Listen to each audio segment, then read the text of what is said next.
நம்ம திராவிட மாடல் அரசை பொறுத்த வரைக்கும் காவலர்கள் போற்றக்கூடிய அரசாக, காவல்துறையில் இருக்கக்கூடியவங்களுக்கு பல நலத்திட்டங்களை நிறைவேற்றி தரக்கூடிய அரசாக, நேர்மையாக திறமையாக செயல்பட்டு மக்களை காப்பாற்றுற காவல்துறையினருக்கு பக்கபலமாக இருக்கக்கூடிய அரசாக அமைந்திருக்கிறது. அதனால தான் இந்தியாவிலேயே, ஏன் உலகளவிலேயே ஸ்காட்லாந்து யார்டுக்கு இணையான காவல்துறைன்னு தமிழ்நாடு காவல்துறை விளங்கி கொண்டிருக்கிறது. அதை யாரும் மறுக்க முடியாது. அதோட அடையாளமாக தான் சமீபத்தில் குடியரசுத் தலைவர் கொடி அங்கீகாரம், காவல் பதக்கம், 75வது ஆண்டு விடுதலை நாள் விழா பதக்கம், தமிழ்நாடு காவல்துறையில் மகளிர் இணைஞ்சு பணியாற்றுவது பொன்விழா கொண்டாடக்கூடிய வகையில் பதக்கம்னு வழங்கி தமிழ்நாடு காவல்துறையில் செயல்படுகிற அனைவரையும் பாராட்டியிருக்கிறோம், ஊக்கப்படுத்தியிருக்கிறோம். இன்னும் சொல்லணும்னா, காவல்துறையை மேம்படுத்துவதற்காக காவலர்களுக்கான வசதிகளை ஏற்பாடு செஞ்சு தரவும் முதலாக காவல் ஆணையம் அமைத்ததோடு அதிகமான எண்ணிக்கையில் காவல் ஆணையங்கள் அமைச்சு பல்வேறு முன்னோடி திட்டங்களை நிறைவேற்றினது திராவிட முன்னேற்றக் கழக அரசு தான். கடந்த 3 ஆண்டுகளில் காவலர்கள் முதல் டிஎஸ்பி வர 17,435 நபர்களை காவல்துறையிலையும், 1,252 பேரை தீயணைப்பு துறையிலும், 366 பேரை சிறைத்துறையிலும் புதுசாக நியமிச்சிருக்கிறோம். அவங்களும் பாராட்டக்கூடிய வகையில் சிறப்பாக பணியாற்றி கொண்டிருக்காங்க. மக்களை காக்க வரும் காவல்துறையினரை காக்கும் நம்மோட திராவிட மாடல் அரசோட திட்டங்கள் சிலவற்றை உங்களுக்கு நினைவுபடுத்த விரும்புகிறேன்.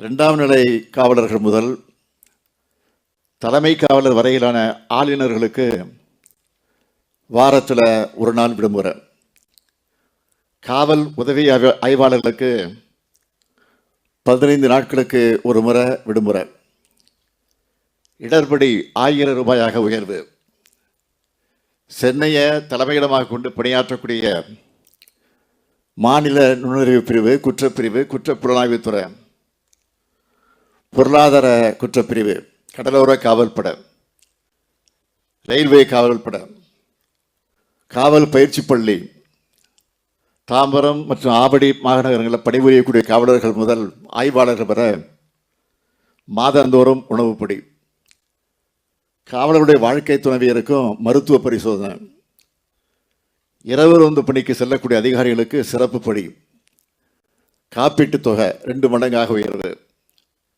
மன அழுத்தம் போக மகிழ்ச்சி திட்டம், பெண் காவலர்கள் வேலை மற்றும் வாழ்க்கை ஆகியவற்றில் சமநிலை பேண பயிற்சி அளிக்கக்கூடிய ஆனந்தம் என்கிற திட்டம், காவலர் ஆளுநர்கள் மேலே நிலுவையில் இருந்த 2249 சிறு தண்டனைகள் ரத்து. இதெல்லாம் காவல்துறையினர் எதிர்கொள்கின்ற பிரச்சனைகள் என்னுடைய கவனத்துக்கு வந்த உடனே அவங்களுடைய நலனுக்காக நம்ம அரசு செஞ்சது. இப்படி திராவிட மாடல் அரசின் காலம்தான் தமிழ்நாடு காவல்துறையினுடைய பொற்காலமாக அமைந்திருக்கிறது என்பதை நான் மகிழ்ச்சியோடு தெரிவித்துக் கொள்கிறேன். இப்படிப்பட்ட காலகட்டத்தில் தான் நீங்கள் இந்த படையில் இணைந்திருக்கீங்க. காவல்துறையை பொறுத்த வரைக்கும் பொதுமக்கள் கிட்ட நெருக்கமாக இருக்கக்கூடிய ஒரு துறை. அப்படிப்பட்ட துறையில் பணியாற்றணும்னு நீங்கள் வந்திருக்கிறீங்க. இந்த இடம் உங்களுக்கு ஈஸியாக கிடைச்சிடல. போலீஸ் ஆகணும்னு அந்த குறிக்கோளோட அதுக்காக படித்து கடுமையான பயிற்சிகளை மேற்கொண்டு தேர்வுகளை எழுதி அதில் வெற்றி பெற்று பல லட்சம் பேர்களிலிருந்து நீங்கள் 3,359 பேர் இன்னைக்கு இந்த இடத்துக்கு வந்திருக்கிறீங்க. இதுக்காக நீங்கள் எவ்வளோ கஷ்டப்பட்டிருப்பீங்கன்னு எனக்கு தெரியும்.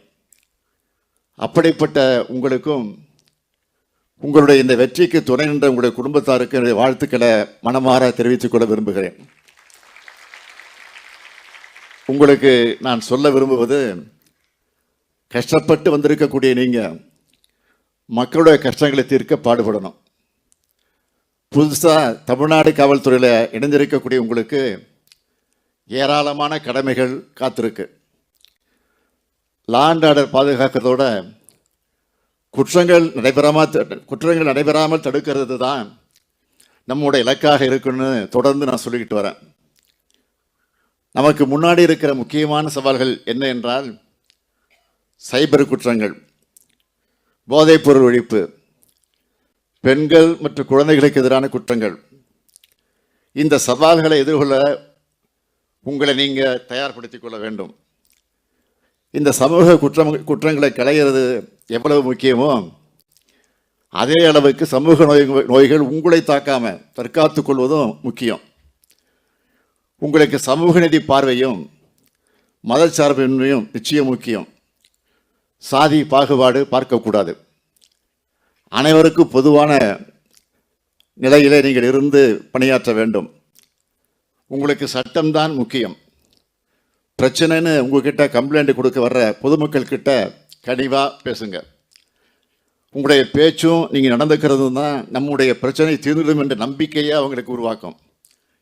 உங்களுக்கு தெரியும், ஒரு மாநிலம் பாதுகாப்பானதாக இருந்தால் தான் தொழிற்சாலைகள் வரும். தொழில்கள் வந்தால்தான் வேலை வாய்ப்புகள் உருவாகும். வேலை வாய்ப்பு கிடைச்சாதான் தங்களுடைய தேவைகளை நிறைவேறி மக்கள் நிம்மதியாக வாழ்வாங்க. மக்களுடைய அந்த நிம்மதியை உறுதிப்படுத்த வேண்டிய மிகப்பெரிய பெரும் பொறுப்பு உங்ககிட்ட தான் இருக்குது. அதைத்தான் நம்முடைய திராவிட மாடல் அரசும் இங்கே வந்திருக்கக்கூடிய சங்கர்ஜிவால் தலைமையிலான காவல் படையும் செஞ்சுக்கிட்டு இருக்கு. அதுக்கு நீங்களும் துணை நிற்கணும்னு கேட்டுக்கிறேன். இங்கே காவல்துறையினுடைய உயரதிகாரிகள் வந்திருக்கிறீங்க. உங்களிடம் நான் எதிர்பார்ப்பது உங்களுடைய ரேங்க், சீனியாரிட்டி இதெல்லாம் பார்க்காம கடைநிலை காவலர்கள் வர ஃப்ரெண்ட்லியாக இருங்க. ஒரு ஃபேமிலியாக அன்போடும் அரவணைப்போடும் இருங்க. இவங்களுக்கு உங்கள் மேலே பயம் இருக்கக்கூடாது, மரியாதை தான் இருக்கணும்.